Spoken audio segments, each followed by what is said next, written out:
Zodiacal releasing is one of the most eerily accurate timing tools to use in astrology that can predict major life changes and should be way more mainstream than it already is.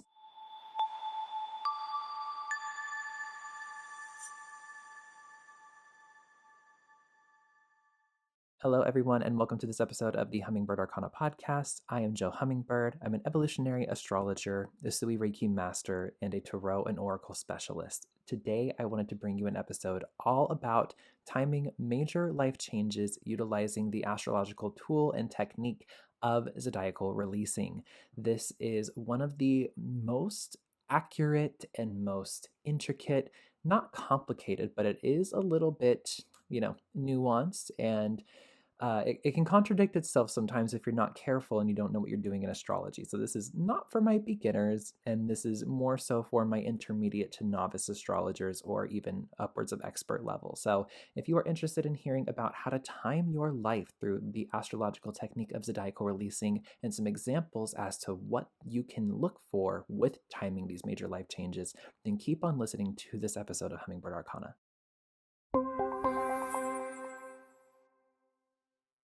It's no secret that there are tons of AI bots or snake oil scammers out there who want to take advantage of your innocence and your wallet when it comes to seeking spiritual guidance.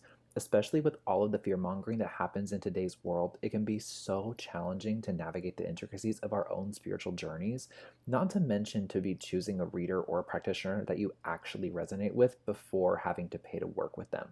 That's why I offer a free 30-minute discovery call where together we can discuss what kind of guidance you're looking for, what your budget looks like, and most importantly, to see if we're actually a good fit for each other before you ever have to hand any money over to work with me one-on-one. So head to the link in the description box or in the show notes below to book your own free discovery call today to see for yourself if I can be of service for you on your path. I'm so excited to get to meet with you, and now back to Hummingbird Arcana.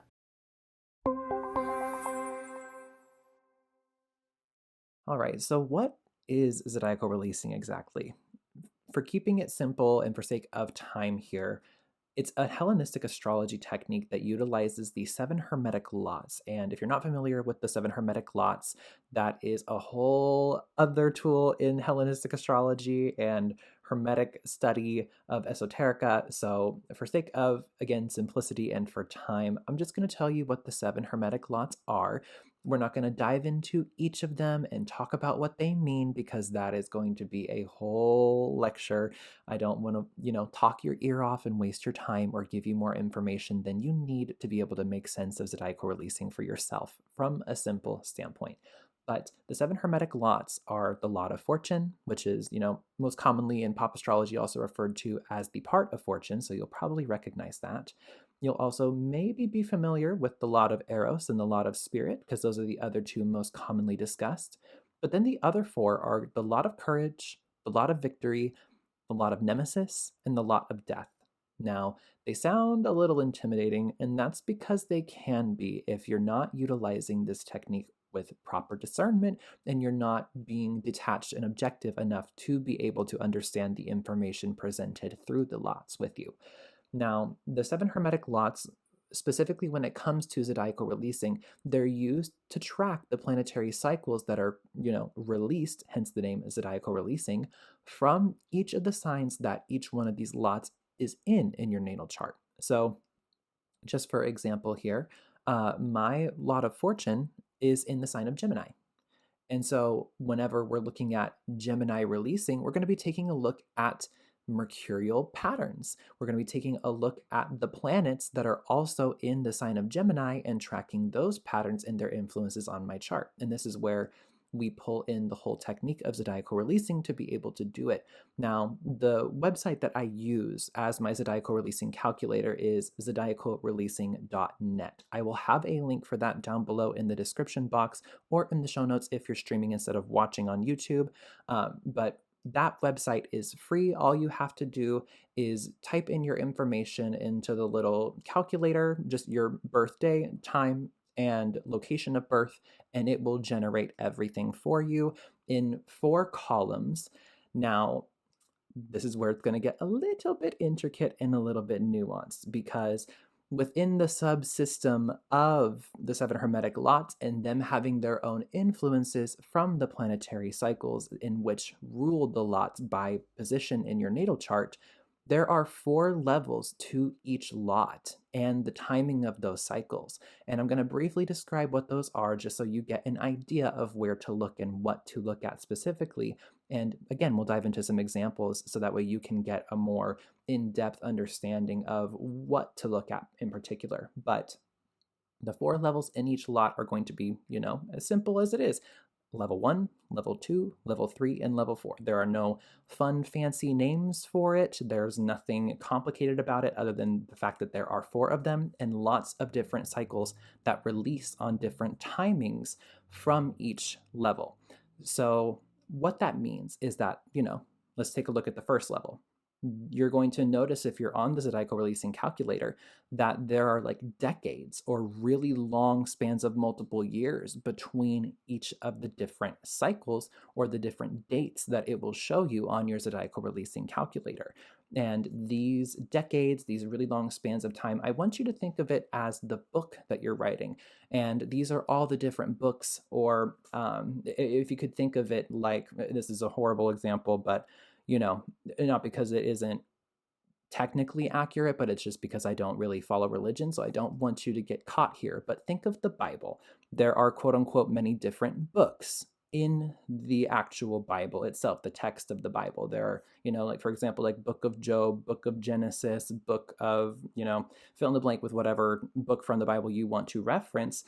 Those also have different chapters and then different verses and different lines within those verses. And not that we need to look at things from a biblical standpoint. That's just for hypothetical example, for sake of making it simple for you and something that you can reference from, what is talked about in the world for it to be easy to digest. But I want you to think of the level 1 as the different books that are within the entirety of the book of your life.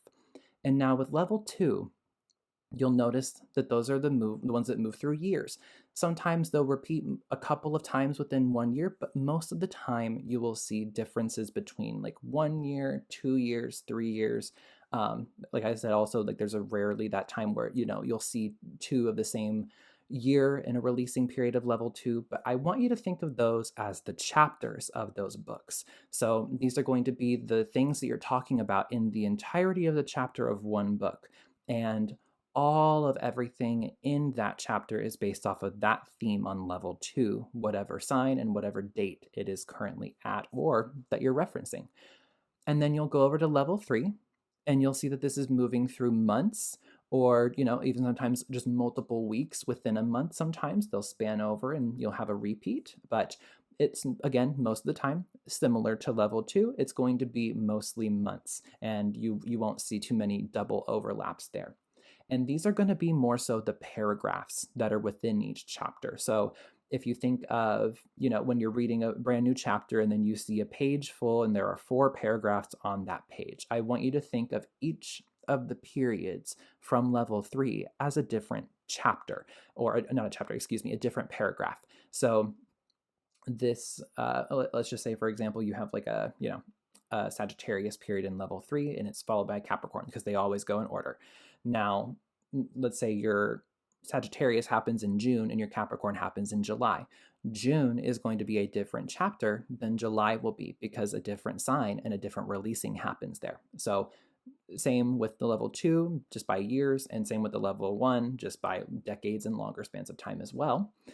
But with the level 4, this is the one that I want you to pay attention the most, and this is the one that I reference the most as an astrologer and someone who uses Zodiacal releasing in my readings and for my clients, for my students, for my own personal life. I reference this column the most often because it is the one that changes the most often. And if you guessed, from level 1 being decades and level 2 being years, level 3 being weeks and months, then what would level 4 be? Level 4 would be the days and the weeks. There are some times where it extends into maybe a little over a week or just about a week, but most of the time these change every few days or so. You'll find an average of anywhere between 2 and 5 days in which the level 4 signs change. So These are going to be the sentences and the word choice, the actual, storyline that you're following, every page that you're reading, every word, every situation, every little nuance of life. That is what level 4 is. And that's why I look at it more than I look at level 1, 2, or 3. And as you dive into the levels, you go bigger in the number and levels, the more levels of importance they will hold, because they will change more frequently the more you look into the different levels.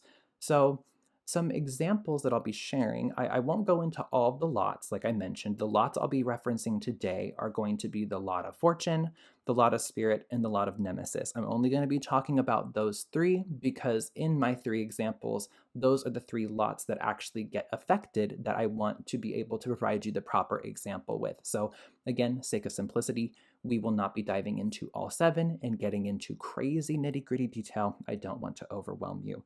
But with that being said, just before we get into my 3 examples, I'll briefly give you a synopsis of what these 3 lots mean. So the lot of fortune is going to be the things that are outside of our control, like health, life circumstances, sometimes money, depending on what socioeconomic status you have or what privileges you were or were not given in life. The things that are 100% outside of your free will control, that is the lot of fortune. Now, the lot of spirit, this is where we do have some control, but this is also where our control and free will meet our highest self. So it's not like the lot of spirit is just like, oh, kind of fuck it, do what you want when you want. It's, okay, are you paying attention enough to your spirit to listen to divinely guided action? And can you take that action? And will it work for you? It's kind of this will you, won't you type situation. It's like, life gives you lemons. What are you going to do? Are you going to make lemonade, or are you going to suck on the peels and say it's sour? That's kind of what the lot of spirit does. And with the lot of nemesis, this is the lot of self-undoing and divine retribution. So this is one of those things where it's like, okay, well, you made this choice and it's going to have this consequence on your life. How are you going to respond? And will you take accountability and integrity for what you did or what has happened to you? Or are you going to respond with integrity? Are you going to respond with discipline and diligence? Are you going to be able to have the ambition to survive this? The nemesis lot isn't super fun, but it's not that it can't be, medicinalized or alchemized. So those are the 3 lots I'll be mentioning in my examples here for you. And my 3 examples are going to be when I dropped out of college / when I also went to college, selling my car, and taking my first international trip by myself. These are pretty, I don't want to say like major life changes in the sense that like everything changed from these points, but a lot in my life changed from these experiences. And I utilized Zodiacal releasing to be able to understand when was the best time for me to do these things. And also, I look back and reflect with Zodiacal releasing to understand its influence on my natal chart itself. So Zodiacal releasing isn't something that you just have to look at to only find the timing and only go off of that. I highly, highly recommend that if you are utilizing Zodiacal releasing to make any predictions or track any timing, that you are automatically, by default, going to cross-reference it to your natal chart, any current transits, or any sort of aspects that you have going on in your natal chart. Now, I will link down below in the description box for you to book a Zodiacal releasing and transits reading with me. I do offer that, and it is a in-depth session of where we can take a look at a certain stretch of time in your life, certain themes that were going on for you. If there's a particular example that you're like, hey, this is what I went through, and I want to take a look at the Zodiacal releasing and the transits for when I was going through it, this is that perfect reading for you to do so. So I highly recommend booking that with me. I've gotten some excellent feedback from my clients on that experience for them. So if you are interested, I will leave the link down below in the description or in the show notes for you to book that. But as far as my examples go, I'll start with my college dropout example. When I went into college, let's start where the chicken and the egg situation, which one came first? You had to go to college in order to drop out, right? So when I went to college, my Gemini lot of fortune, This is going to give you a lot of wordy, so keep up with me. My Gemini lot of fortune had an L4, a level 4, Leo loosing of bond period. Now, you're hearing loosing a bond and you're like, you didn't say what that means. What are you talking about? Oh my God. So if you pull up your zodiacal releasing calculator, you'll see these little symbols that are next to some of the periods in your life. You'll also see some blue little highlighted lines around other periods. Sometimes they will have a highlight and a little symbol. Sometimes they will have just a symbol or just a highlight. Most of the time, they'll have nothing. So when I talk about a loosing of bond, that will be the L in the parentheses next to the periods. And what a loosing of bonds does is it takes the energy of that sign in that lot and releases it. It gives it less control. It takes off sort of the pressure. It's like if you're boiling a pot and you have the lid on, you take the lid off and the boiling water can actually breathe and it's not going to push the lid up and boil over. It's like a tension release whenever it comes to zodiacal releasing itself. And I'll have an example here of a completion period in a moment, but you'll also see the symbol of CU and CO. CO is completion, CU is culmination. Culmination I'm not going to talk about too terribly much, but it is like a kind of like a buildup and a stirring of the pot versus, the lid being on. Think of a completion period as the dish is done, we're ready to eat. So loosing of the bond is take the lid off the pot because the water's about to boil over. Culmination is stir the pot so we can mix everything and get it nice and delicious, even if it is time consuming or tedious. And the completion is, okay, the meal is done being cooked, we're ready to eat.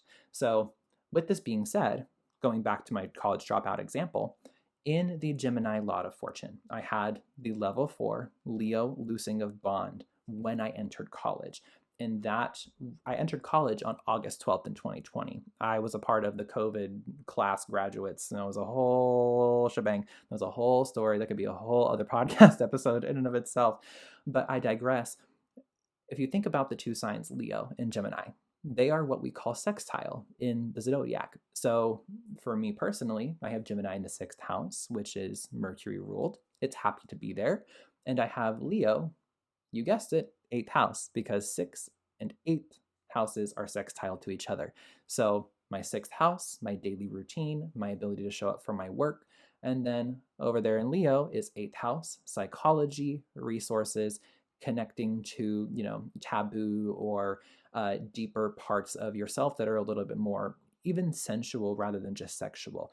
But when I was in college, I felt super liberated. I felt like, oh my gosh, I am away from everything that I ever knew. I'm starting a new life and it's out of my control, lot of fortune, but Leo loosing of the bond, I am released from the tension of that. And Gemini is a very expressive sign. Leo is a very expressive sign. Leo is play, laughter, joy, and fun. Gemini is communication and expression and thought.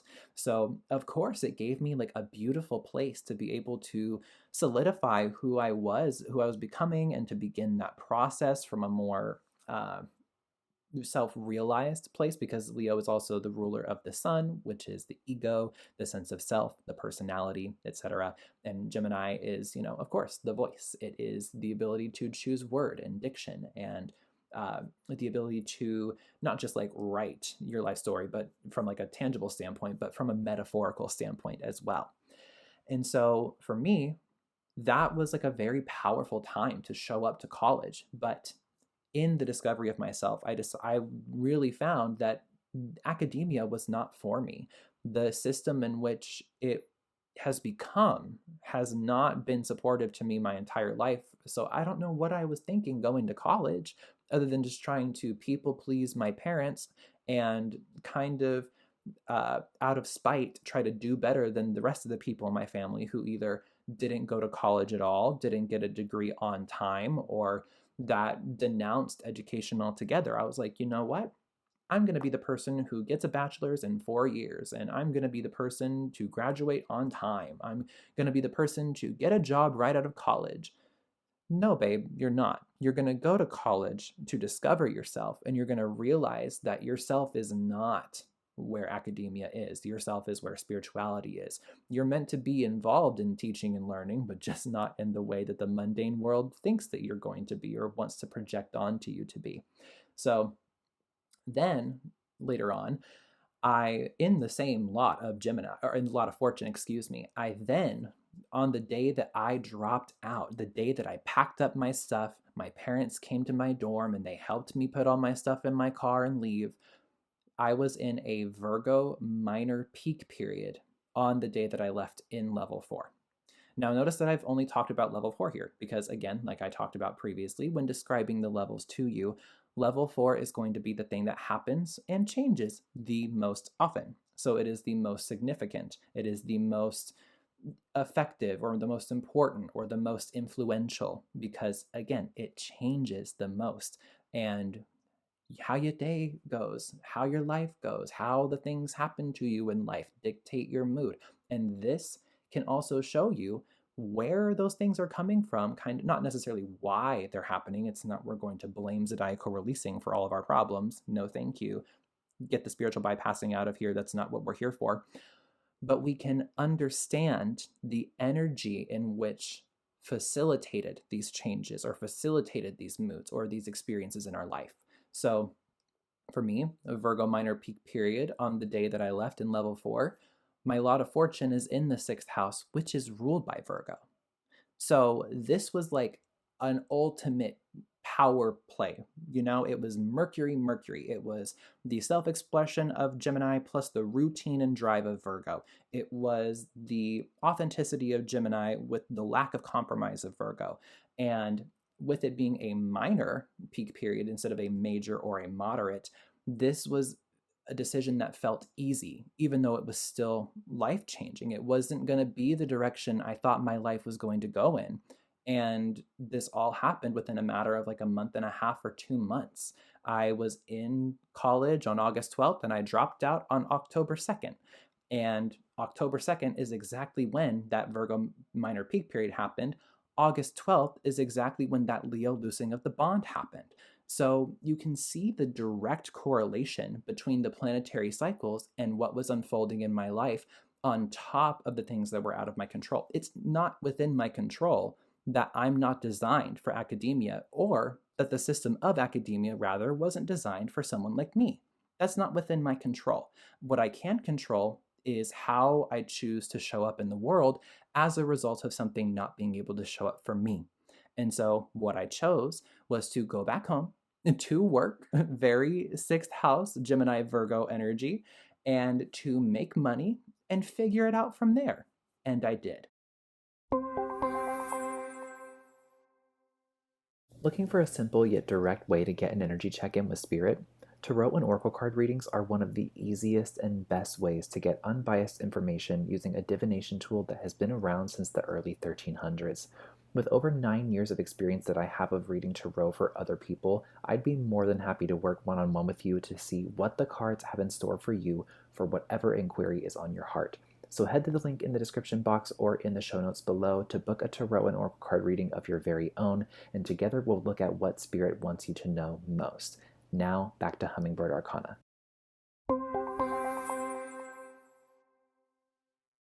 And so we can talk about everything that happened between now and then in another episode, another story, another day. But leading into the next example of selling my car, and this is more recent on top of the Panama trip, but this is way more recent because this happened in the last 6 months as of the time of recording this in the middle of March of 2026. This was something that, unfortunately, as a result of the corruption in the divided states of America, as I will currently call it, I felt divinely called to do. And as unfortunate as it can be perceived as, or as inconvenient as it could be looked at, or as, for the lack of a better term, just kind of sad it made my human ego and my inner child to let go of the car that carried me for so long, and that went through so many journeys with me across the country, different relationships, different friendships, life experiences, moments of crying, moments of laughter and joy. That car was very special to me, despite that kind of being very superficial and egotistical. I'm not a car guy, I promise. I am not one of those. But that space and the sacredness for me being a Gemini moon as well, my emotional connection to short form travel and self-expression, being able to listen to music in my car alone is one of the most healing experiences that I enjoy in life. And selling my car was kind of like letting go a little bit of that freedom to be able to just, leave the house and go drive around or go hang out with somebody, go travel the distance to connect or to go to the store or to everything was from that point. Lot of fortune, the things that are outside of my control, but still, Gemini with the Mercury essence, also within the sixth house of Virgo, that's like taking care of the routine, but then also self-expression and communication and all of that juicy mercurial energy. So it was very significant for me. And I just had to let go of that because it is sadly no longer safe in the divided states of America for people like me to be in. And so I was like, okay, I'm going to sell my car because I'm trying to get out of the country. And this was after I left my day job to be able to pursue my business full time again. And I was like, you know what? I can't have this financial burden on me of a car payment every single month. I have to sell this. I have to look at the Zodiacal releasing to see when will be the best time for me to get a return on, or like a financial yield rather, on what I still owe on the note or the title, because it was a car that we were financing, not a car that we were leasing or that I owned. And so my mom, funnily enough, she was doubting the whole time. She was like, we're not going to get more than we owe. We're not going to get more than we owe. We're not going to get more than we owe. And I said, watch this, watch this. And I checked the Zodiacal releasing and I tracked the transits. I looked at my natal chart. I cross-referenced all three of them, the natal chart, the transits, the releasing. And in my Gemini lot of fortune, I was like, okay, we have to sell the car on October 7th. We have to.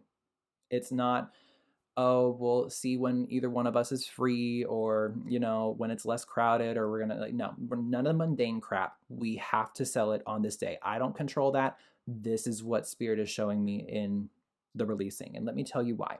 Because in the Gemini lot of fortune itself, or excuse me, not the lot of fortune, the Leo lot of spirit, this is something that, again, where we actually do control our destiny. This is the thing where our free will is aligned with our divinity, even if it scares us and life says, I'm giving you lemons. What are you going to do with it? Are you going to make lemonade or just suck on the lemon peel and say it's sour?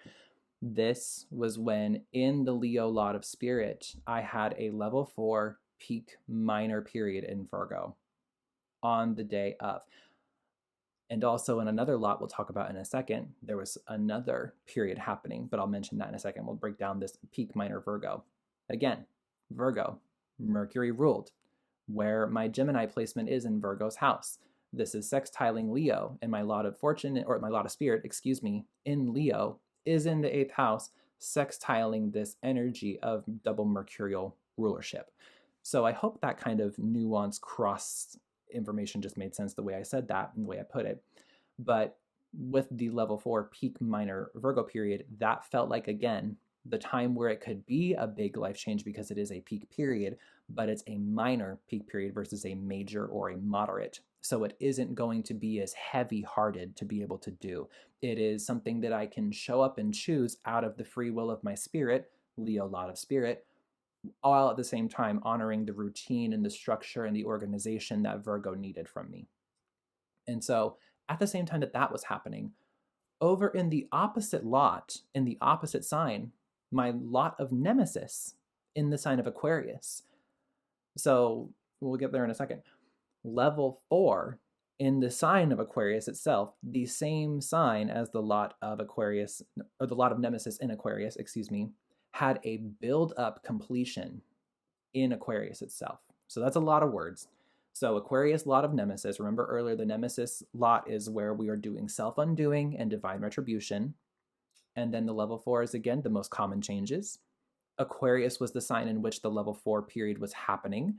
That is the same sign as the Aquarius lot of nemesis for me in my chart. And it was a build-up completion. Now you're wondering what the build-up period is. Now, in the Zodiacal Releasing Calculator, you'll notice that there are 2 signs in between each of the highlighted blue outlined periods. Again, the outlined blue periods are peak periods. The one that happens right after it is going to be what's called a cool down period, and the one just before it is going to be the build-up period. So for me, in the level 4 of Aquarius, before the peak period would happen, this was an Aquarius build-up. So it wasn't a peak, it wasn't a cool down, it was a build-up. This is a period in which things are starting to fester and you're feeling a change, but you don't know what it's going to be yet.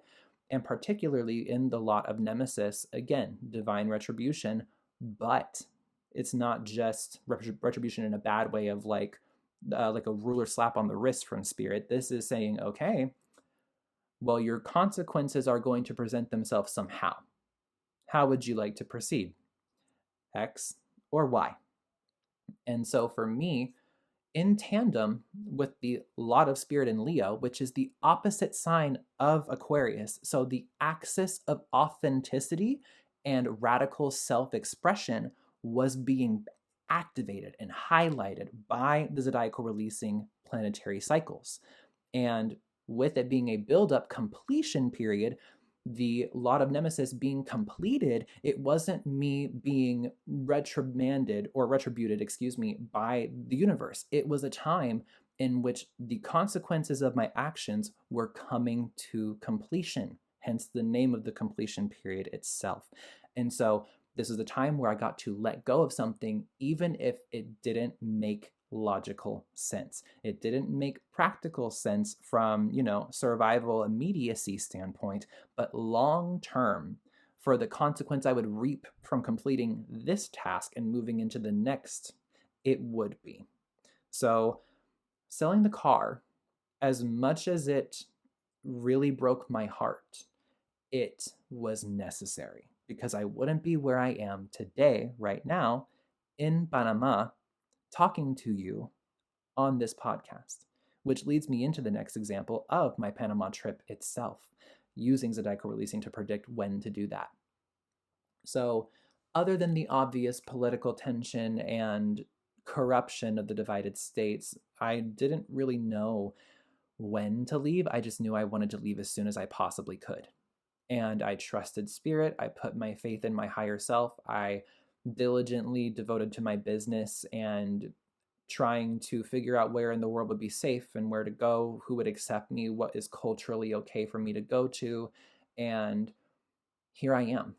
That's not because I chose Panama as like my first choice. It was kind of by default where I could go and where spirit wanted me to be. And it makes sense, and I'll explain why. There's lots of nuance here, and it's really beautiful to me. So we have another like Leo Aquarius kind of a thing happening here. So with the Leo lot of spirit, I had another L4 minor peak period in Virgo on the day of my flight. And let me just tell you, I really don't understand that. Not in the sense that I don't know how to make sense of it, but the fact that Mercury, during a time of its worst conditioning in the opposite sign of Virgo, Pisces, in the transits, in detriment, fall, and in a retrograde, which is the ruler of Virgo, Mercury. How, with that being the ruler of short form travel, would it have yielded me a successful flight, which is a Jupiterian style of travel, a long form, a large form of travel? Instead of, a car, a train, a bus, a bike, a scooter, a skateboard, Gemini, Mercury, Virgo, a plane, a boat, something that carries you long distances, Jupiter, Sagittarius, Pisces. So for there to be a Virgo minor peak period in a Leo sign of spirit, it doesn't make 100% sense to me as an astrologer, specifically because of the transits. But at the same time, and we'll get to why I figured out how it made sense. I'm just telling you, to me in the beginning, it did not make sense and I could not pick it apart, and it still baffles me a little bit to this day. But then at the same time, we had that Leo lot of spirit, Virgo minor peak period. We also had in the Aquarius lot of Nemesis an L4 Virgo minor peak period, also on the day of my flight out. So what the hell? How are we having double Virgo minor peak periods during a retrograde in its opposite sign where it is in detriment and fall, and it's a long form of travel, but the short form is detrimented? How is this possible? Well, because Jupiter, the ruler of long form travel, in my natal chart and in the sky, is in Cancer currently as well, with the sky right now. And Jupiter, as a planet, is exalted in the sign of Cancer. I have Jupiter in Cancer, exalted in my natal chart, like I said, and at the exact same day that my flight was, Jupiter went direct from its retrograde in the sign of Cancer. The day that I left for my first international solo trip flight out of the country, pursuing my safety, Jupiter went direct. The ruler of plane travel, the ruler of long form travel, the ruler of larger than life experiences. And this is one hell of a larger life experience for me. Being, again, like I mentioned, my first solo international trip, let alone my first international trip, period. So that was like mind-blowing to me when I really put two and two together. I was like, oh, at the same time that like short form travel was detrimented, I had to let go of being in my immediate community, Mercury, Gemini, Virgo, to be able to pursue something larger than that. Jupiter, Cancer, exalted. 7th house, connections, legal contracts, partnerships. Very, very telling. Very telling. So that, on top of when I really looked at Panama, and I looked at, not just my astrocartography for it, but I also looked at my relocated astrology chart for Panama. And here I'm in Aquarius rising, which I had the peak minor Virgo in the lot of Aquarius, or in the Aquarius lot of Nemesis, excuse me. And so my rising sign matches my lot of Nemesis, the self-undoing and divine retribution. This is where my soul is coming to learn from that perspective after having completed previously that other form of my Nemesis chapter from selling my car and pursuing this timeline in the first place 6 months prior. And in my own natal chart, I have my vertex in Leo, where my lot of spirit is. So my vertex, if you remember the points in space video, like the part of fortune, vertex, I'll link that episode on a card on the screen and down below in the description box if you're streaming instead of watching. But my vertex, my destiny point, the thing in which no matter what you do, you won't have control over, is also in the same sign as the lot of spirit, where your free will is also determined by your spirit and your connection to it. So it's this free will, not free will, this nuanced double entendre thing opposing on the same axis of authenticity into the lot of Nemesis of Aquarius, whereas the relocated rising sign for me. So you see all the connections. You see the through lines here, and you see the intricacy of how the zodiacal releasing and its releasing planetary cycles contribute to the narrative of your day-to-day life and the decisions you're making to impact your life. And that's why zodiacal releasing is so eerily accurate and so major, and it should be more mainstream than it is. It is so important and an integral part of my astrological study. And again, if you're interested in looking into the zodiacal releasing for yourself, I will have that link down below in the description for you to book a zodiacal releasing and transits reading with me, so we can look into what major life changes have already happened and their influences, or life changes that are going to happen for you. So with that being said, I'm going to go ahead and leave this here. Thank you so much for listening to this episode of Hummingbird Arcana. If you enjoyed and you're watching on YouTube, go ahead and let me know by liking the video, subscribing to the channel, and turning on that post notification bell so you're notified every time a new episode or new piece of content comes your way. And if you're listening instead of watching on a streaming platform, hi, hello, how are you? I humbly implore you to rate the podcast, leave me a review, and in the comment section of your review, what are you excited about when it comes to zodiacal releasing? Is this something that you're interested in? Do you want to know what's going on with that? And if you are, then look into it. Maybe come book a reading with me, see what it says for yourself. But with that being said, again, thank you so much for taking the time out of your day to listen to this episode of Hummingbird Arcana. I'm Jo Hummingbird. It is always my greatest pleasure and honor to awaken you to your cosmic divinity. I will see you in the next episode. Many blessings and take care, my beautiful friends.